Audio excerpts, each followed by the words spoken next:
Olá pessoal, André Ferreira aqui. Esse vídeo vai ser um pouco diferente, né? Nos primeiros vídeos aí, do canal eu criei um conteúdo mais técnico, né? Ensinando como é que implementa uma, uma blockchain rudimentar e tal, isso aqui. Eu vou ter aqui dentro do canal duas áreas, vamos dizer assim, né? Uma área que eu considero mais técnica, né, focada nos meus conhecimentos técnicos de programação, então falar sobre Web3, back-end e tudo que eu tive de experiência nesses últimos 15 anos aí na área de TI, né? E uma área mais focada em reflexões de empreendedorismo, de macroeconomia, enfim, de temas mais satélites, mas que são também extremamente importantes, né? Inclusive, eu estava até agora escrevendo um artigo no, no, no meu site, lá no meu blog. Quem ainda não me conhece, né, caiu de paraquedas aqui nesse vídeo, acessa lá andreferreira.com.br e eu posto com uma certa frequência ali conteúdos diversos dessas duas áreas, tá? De reflexões, empreendedorismo e de conteúdo técnico de programação, desenvolvimento de softwares, enfim, né? E um tema que tem me preocupado bastante há algum tempo, né, desde 2021, 2020 por aí, é como que vai ser os reflexos de tudo que a gente está vivendo nesses últimos 2 anos aí. E aí eu vou fazer uma análise rápida, né, de tudo que eu tenho visto. Uma coisa muito importante que eu queria deixar aqui é que eu não sou economista de formação, eu não tenho nenhum conhecimento técnico de economia para falar sobre economia propriamente dita, né, de como é que a economia funciona e quais são os parâmetros ali, como é que são as previsões para os próximos anos. Então eu vou dar uma análise do cenário que a gente está vivendo mundial, não é só de economia, né? Obviamente que a economia é super importante para quem está empreendendo. Mas tudo que eu tenho visto, assim, acompanhado, eu acompanho bastante as notícias e tudo que tem acontecido, né? E qual é a minha percepção do que está acontecendo, do que está para acontecer, né? Então, meu objetivo aqui agora é falar de alguns aspectos, né? Primeiro aspecto, os efeitos que a gente está sofrendo agora da injeção de liquidez que a gente sofreu, que a gente acompanhou, na verdade, né, nos últimos 2 anos. Então, assim, o dinheiro que foi posto na economia pelos países, quais são esses reflexos que a gente tem sofrido e vai sofrer mais a longo prazo, né, na minha percepção. Não só falar de coisa ruim, mas também falar dos pontos positivos que vem acontecendo nesses últimos anos, com toda essa mudança que aconteceu no mundo. Então, assim, também vejo pontos positivos que aconteceram, né? Falar também um pouquinho sobre os reflexos a longo prazo que eu acredito que possam acontecer no mundo, que a gente, como empreendedor, a gente precisa estar atento a esse tipo de coisa, né? Que a gente precisa meio que se adaptar o tempo todo às novas realidades. Então, é super importante a gente estar tentando prever, né, o que vai acontecer nos próximos anos aí, para a gente tomar decisões mais assertivas nos negócios que a gente tem. É básico isso, né? E finalizar assim com algumas reflexões com relação a alguns possíveis caminhos aí que podem se abrir mais para frente, né? Mas vamos começar essa brincadeira aí e toca a vinheta.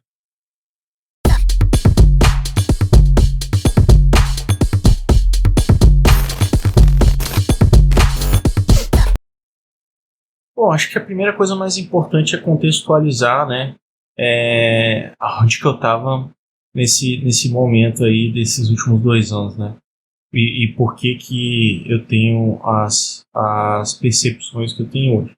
Bom, no começo da pandemia, eu estava tocando a minha empresa, a Vigir de Preço, né, fundada em 2017. Então, para quem não sabe muito da minha história, até porque eu nunca fiz muita questão de ser uma pessoa pública, né, e tal. Eu era sócio do Felipe Neto, no Vigir de Preço, 2017, e a empresa estava indo muito bem, né. gente patrocinava Botafogo, tinha mídia, assim, acesso pra caramba, bastante usuário e tal. Em 2019 foi um momento assim muito importante para a empresa. A gente estava tendo recordes internos de faturamento e exposição, né? Então estava um cenário bem positivo. Nada mostrava naquele momento ali, né, que a gente teria uma mudança tão brusca de posicionamento e de ações que seriam necessárias serem tomadas mediante a qualquer fato e tal. Mas uma coisa que já acontecia ali no final de 2019 é que a empresa estava passando por uma reestruturação. Por que essa reestruturação foi necessária, né?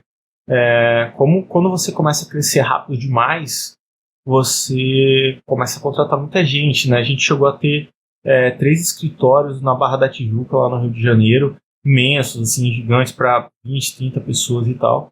Eu não lembro direito quantos funcionários a gente teve, mas alguma coisa em torno de 20 e poucos funcionários. Nesses anos aí foram muito mais que isso até. Então, assim, você faz todo um planejamento, né? Porque quando você aluga um escritório, você faz um contrato de 1 ano, 2 anos e tal. Você faz todo um planejamento com base no como você está hoje, né? Pensando que esse cenário vai se manter a médio e longo prazo. Quando chegou no final de 19, a gente fez uma reestruturação, né? Mandou uma parte da equipe embora. E aí não fazia muito mais sentido a gente manter os escritórios que a gente tinha e tal. Acabou ainda concatenando com a minha esposa ficando grávida. Então, pra gente, naquele momento, não fazia sentido manter toda aquela infraestrutura que a gente tinha no Rio de Janeiro, na Barra da Tijuca, fazendo com que a gente voltasse para a cidade, né, onde eu fui criado, que é Vitória, Espírito Santo. E aí a gente fechou os escritórios e tal, e cada funcionário voltou para os seus estados de origem. Alguns já eram do Rio, outros eram de outros estados, acabaram voltando. Então a gente começou a fazer um home office, vamos dizer assim, antes de estourar uma pandemia, né? Mas o nosso modelo de negócios permitia que a gente tivesse esse tipo de formato de empresa, né? É uma empresa técnica com programadores, assim, eu acho que a única parte da nossa equipe que era mais presencial mesmo era a parte comercial, que já ficava em São Paulo, né? A gente tinha uma parte de São Paulo, uma parte no Rio. Então acabava que o restante da equipe não tinha a mínima necessidade de efetivamente de estar no escritório, coisa do tipo. Por isso, assim, que eu gosto bastante do modelo de home office, mas ao mesmo tempo eu tenho críticas de falar que não é todo mundo que está preparado para fazer home office. Porque fazer home office depende, né, de um nível de responsabilidade e organização que nem todo mundo tem, né? Então quando começou a estourar a pandemia no começo de 20 ali, o que eu percebo, assim, né, a gente estava atuando na área de varejo, né? Tinha um comparador de preço, o dia de preço era um comparador de preço. Então a gente viu, né, nos números ali, que não houve uma redução no consumo, que é muito estranho. Porque quando você começa a ter um cenário, né, atípico, como uma pandemia e tal, eu acho que inicialmente as pessoas não estavam muito acreditando nos efeitos que iam acontecer de parar tudo e tal. E depois a gente teve um pico de consumo, porque as pessoas precisavam comprar equipamentos para montar seus escritórios dentro de casa. Então, efetivamente, a gente teve um boom do varejo nesse período, né? A gente viu isso acontecendo.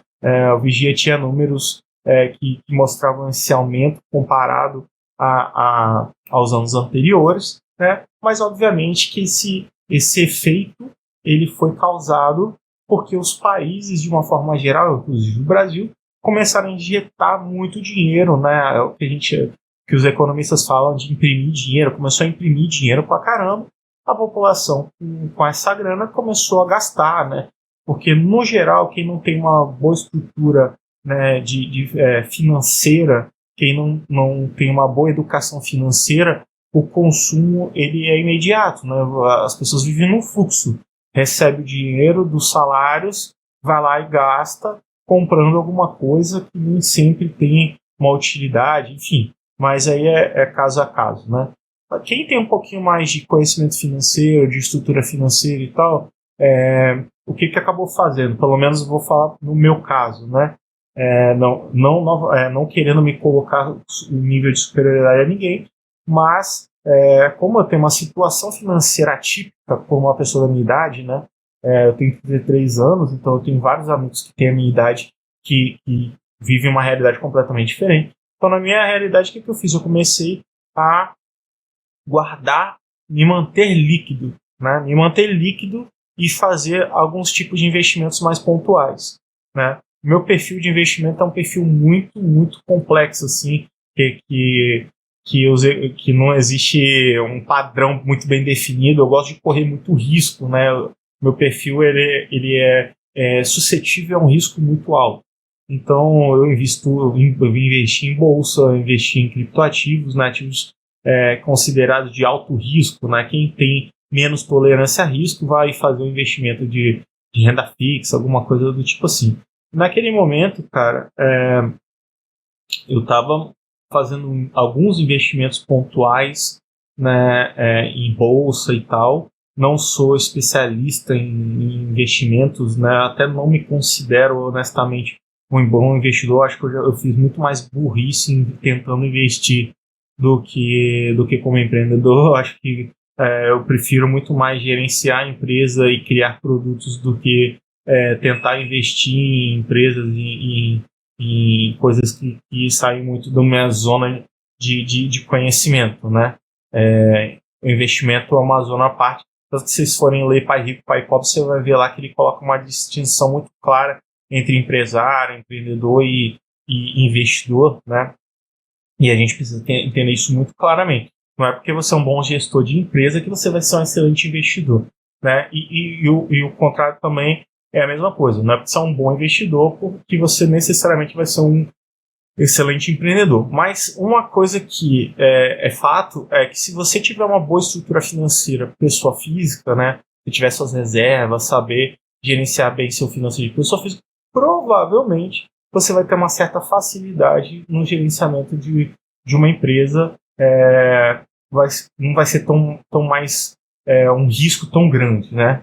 Mas beleza, essa injeção de economia que aconteceu aí em 2020, 2021, o que ela teve de reflexo na nossa vida a curto prazo, né?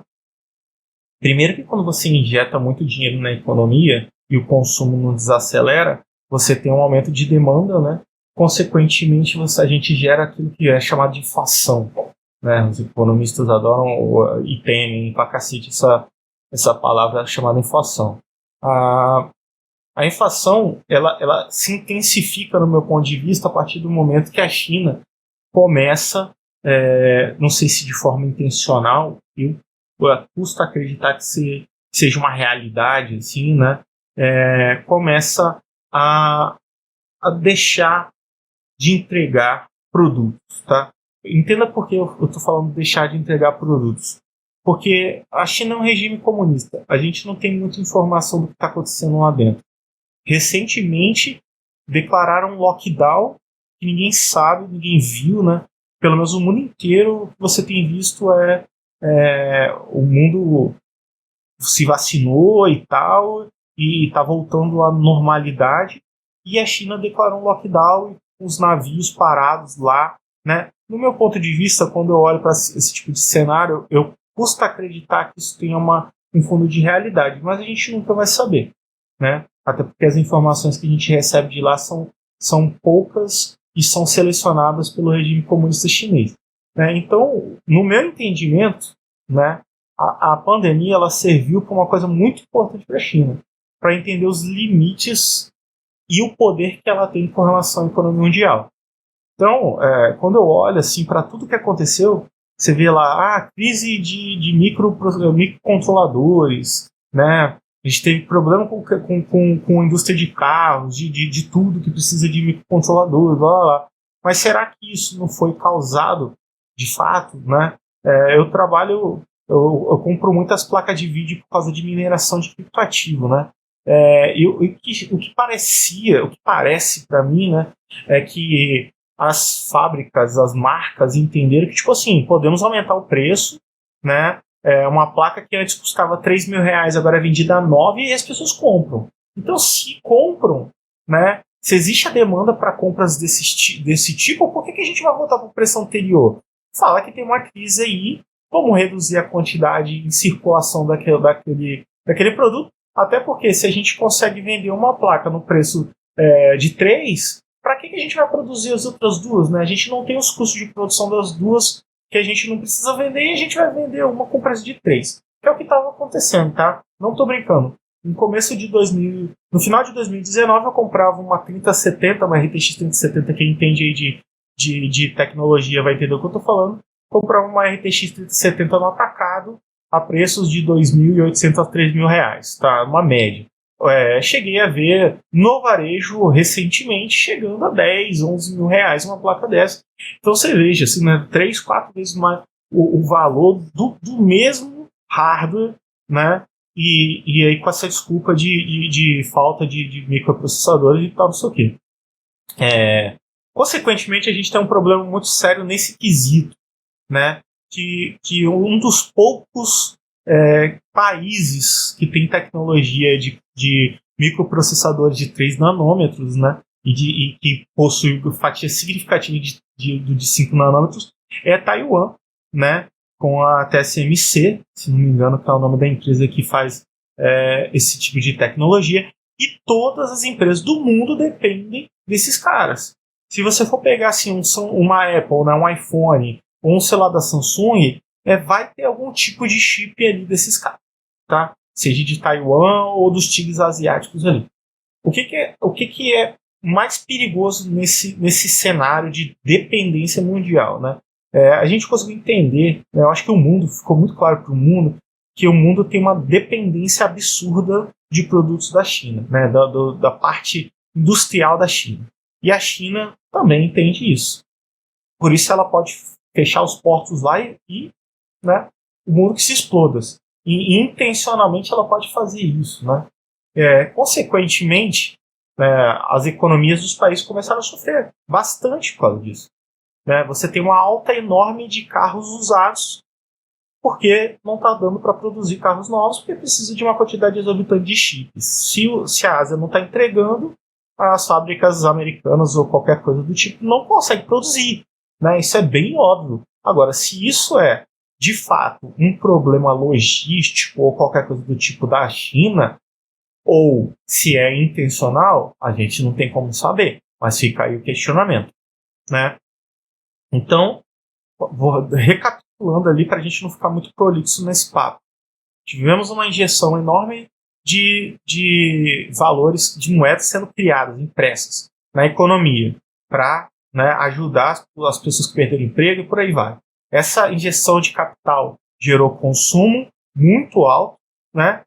Em paralelo, a gente tem os problemas acontecendo ali, a China dando lockdown, fechando a economia, não entregando os produtos. E aí a gente teve um aumento, uma disparada de preços, inicialmente começando com eletrônicos e por aí vai, e agora a gente está vendo um reflexo generalizado em bens, em produtos que tem algum tipo de fabricação chinesa ou que dependem de coisas da China.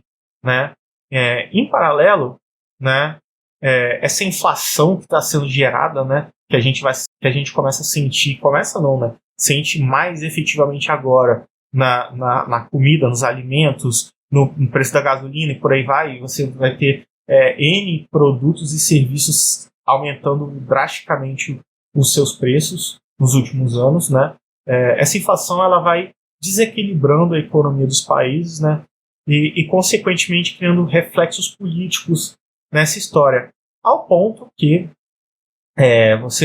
eu tenho acompanhado, né, o mundo inteiro tem acompanhado um movimento mais à esquerda, né, que ficou muito claro com a eleição americana, né, quando o John Biden ganhou as eleições americanas. Então, assim, o americano ele não entende o que o brasileiro passou, né, e talvez até pessoas que são um pouco mais novas do que né, abaixo dos 30 aí, não pegou esse período, né, de superinflação e por aí vai. Eu mesmo peguei, assim, eu era muito criança quando peguei esse período, eu não lembro muito dos impactos que causaram, assim, escuto histórias e tal, mas das consequências da crise e de uma superinflação. E o americano ele está muito menos acostumado até do que a gente, porque a gente ainda tem as pessoas que passam as histórias para a gente e a gente passa essas histórias adiante. Mas lá nos Estados Unidos tem muito tempo que não existe esse tipo de cenário. Então, o americano começar a sentir, né, reflexos de inflação, e pelo que eu tenho escutado, isso tem começado a acontecer.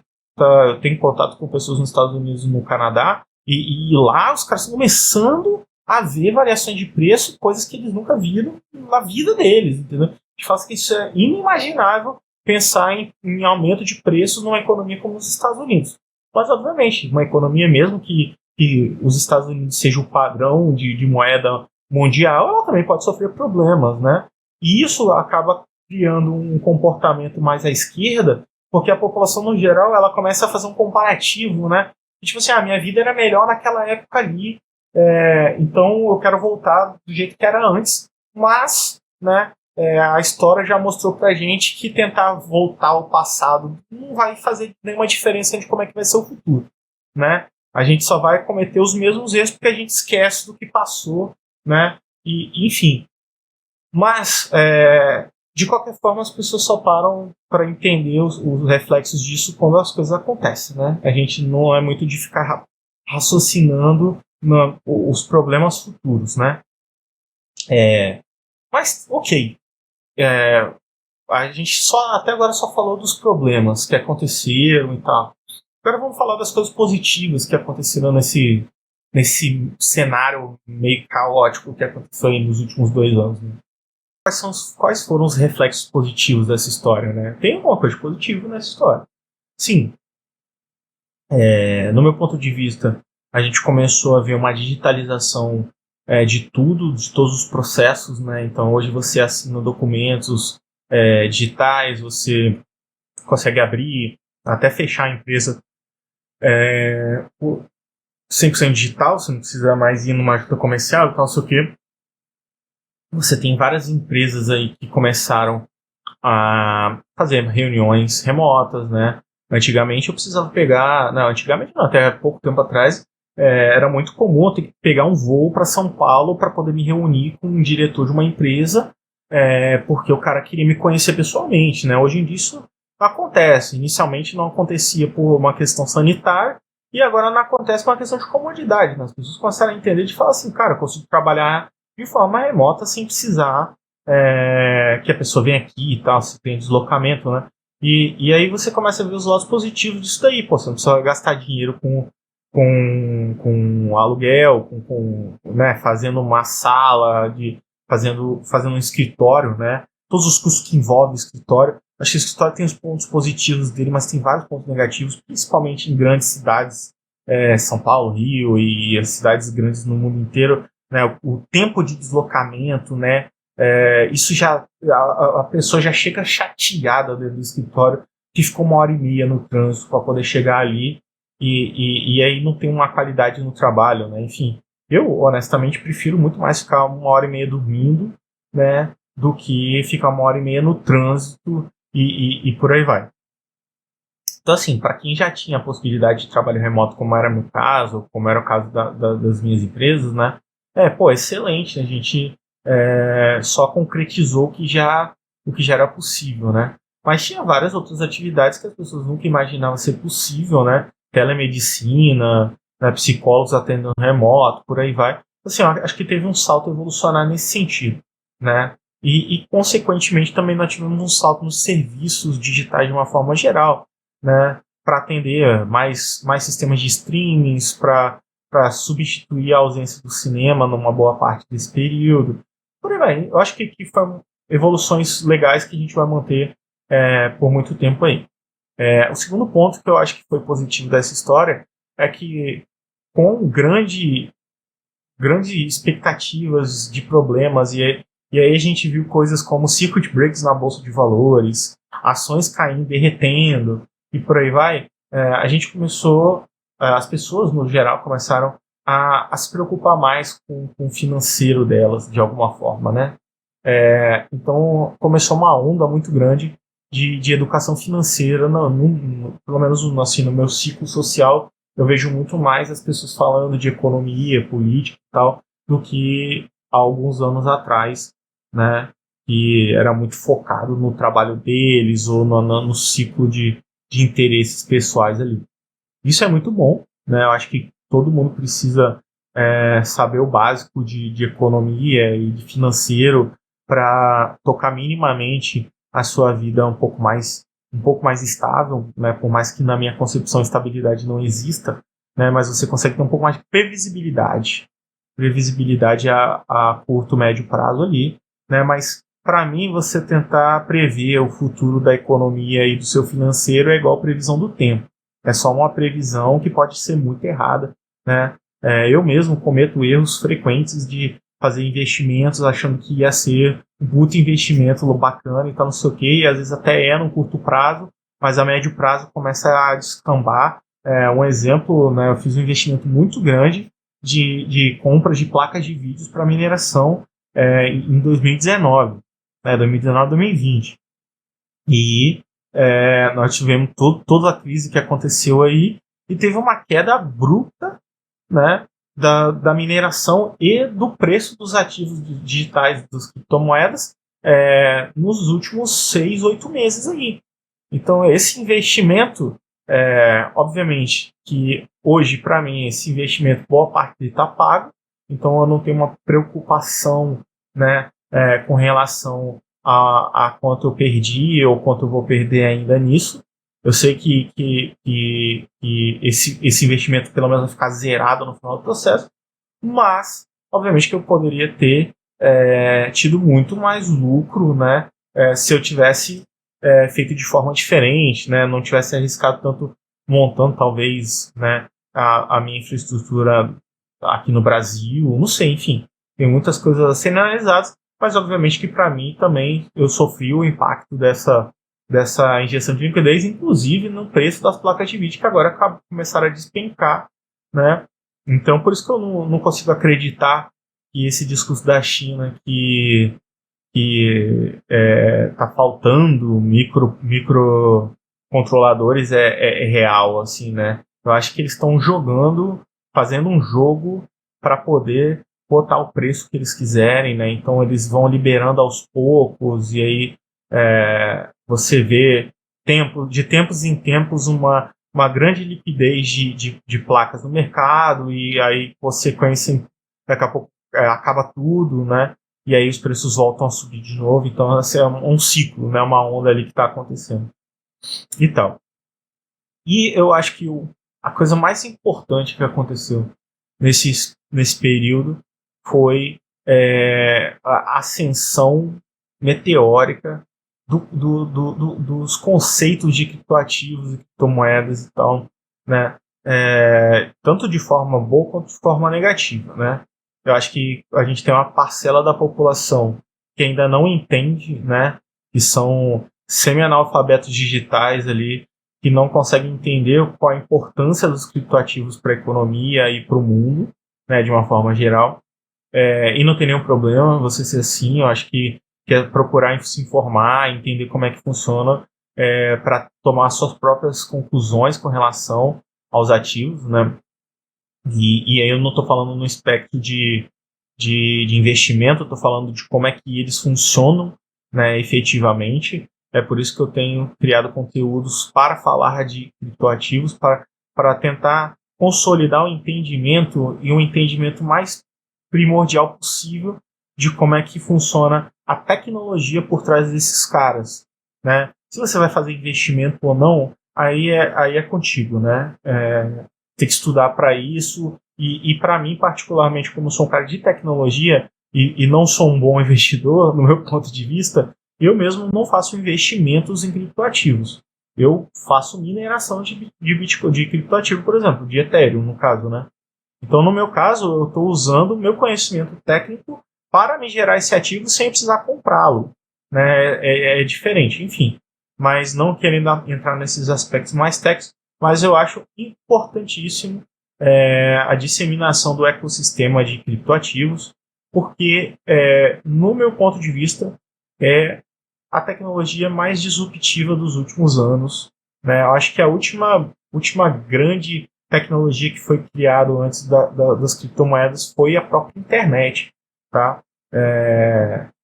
Porque não vou considerar que no meio desse processo, desde a criação da internet, teve grandes evoluções, né? Coisas que você fala assim, não, essa tecnologia aqui, de fato, ela é revolucionária. A internet ela foi revolucionária para o mundo. Né? Hoje as pessoas não conseguem sobreviver sem internet. Sua televisão depende de internet, seu celular, se você perder ele, você fica sem uma parte do seu corpo. Né? E os criptoativos, no meu ponto de vista, a longo prazo tendem a ser isso também, mas com um espectro um pouco diferente. Né? É basicamente do que o dinheiro é para a gente hoje. Né? O que a gente considera o nosso saldo do banco ali, uma coisa importante para a nossa vida, à medida com que o criptoativo ele vai sendo, né, as criptomoedas elas vão sendo difundidas na sociedade, elas vão ganhando cada vez mais relevância. Né? E quando você para ver na essência, as moedas elas vivem de oferta e demanda. Então, quanto mais pessoas acreditam no valor do Bitcoin, né, mais valor ele tem. Isso é básico. Né?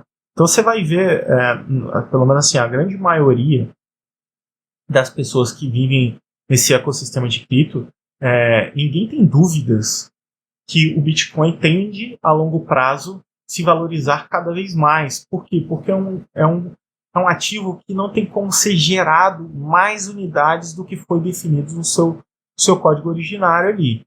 Tá? Isso é como se fosse uma cláusula pétrea dentro do contrato do Bitcoin, a quantidade de unidades de Bitcoins que vão existir no planeta. Né? E, diferentemente das moedas fiduciárias, né, não existe um governo ou um ser na Terra que pode mudar isso. Né? Então, se você não tem ninguém que possa manipular esses números, como o governo faz de ir lá imprimir mais papel, a moeda não tem como sofrer essas variações inflacionárias igual as moedas fiduciárias acabam sofrendo. Né? Então, assim, quando eu vejo notícias que o poder de compra do real desapareceu 80%, né, a moeda desvalorizou 80%, se não me engano, desde a sua criação, o Bitcoin não vai acontecer. A tendência do Bitcoin é uma valorização a longo prazo. Né? Até porque quando a gente chegar no ápice, que o Bitcoin não tiver mais como ser minerado, os Bitcoins vão ser trocados de mão. Né? E aí a gente vai começar a ter um pouco mais do cenário mais próximo da economia que a gente tem hoje no mundo. Né? Com o fator, né, específico, não vai ser geradas novas moedas. Então, as moedas circulantes vão ser aquilo ali. Então, acho que nesse caso, né, nesse cenário a longo prazo, é um ativo que vale você manter de qualquer forma que seja pensando que isso pode virar realidade no futuro e você está muito bem posicionado, né? E ou mesmo como um investimento, né? Aí vai de cada um como quer pensar no cenário do Bitcoin, do criptoativo como um todo, né?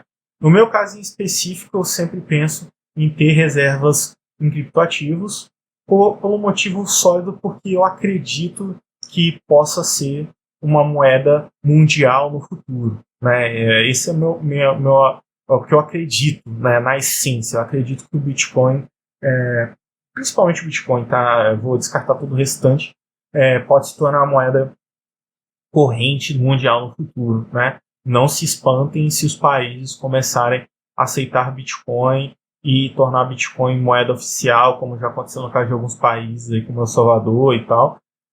Porque faz sentido, né? Porque faz sentido você ter uma moeda que você não precisa confiar na soberania do país, nem na estabilidade econômica do país, como é o caso do dólar ou do ien digital, se for o caso da próxima moeda aí.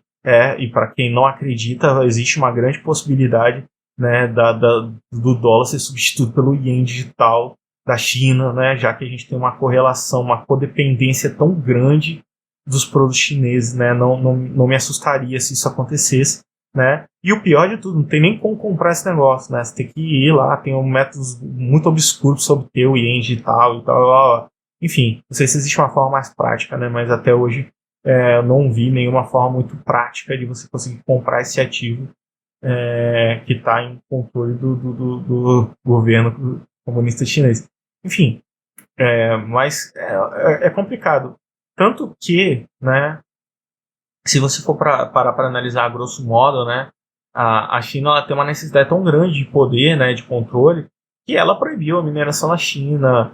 Não sei se efetivamente proibiu as transferências de ativos de cripto lá na China, mas tem uma certa perseguição ali, né? E eles correram muito para poder lançar uma das primeiras CBDCs do mundo, né? Inclusive eu tenho um artigo aqui que tentar deixar linkado aqui de alguma forma, ou se vocês tiverem interesse de ler sobre CBDCs, dá uma ida lá no andreferreira.com.br e eu tenho um artigo falando lá que é a aberração das CBDCs, né? No meu ponto de vista, né, CBDCs uma aberração, né? Você pegar um conceito do Bitcoin que foi criado justamente para não ser uma moeda controlada por nenhum estado e você fala assim, vamos pegar essa tecnologia e vamos utilizar para criar uma moeda estatal, né? É pelo menos uma piada de mau gosto aí, né? Da galera que propôs isso aí.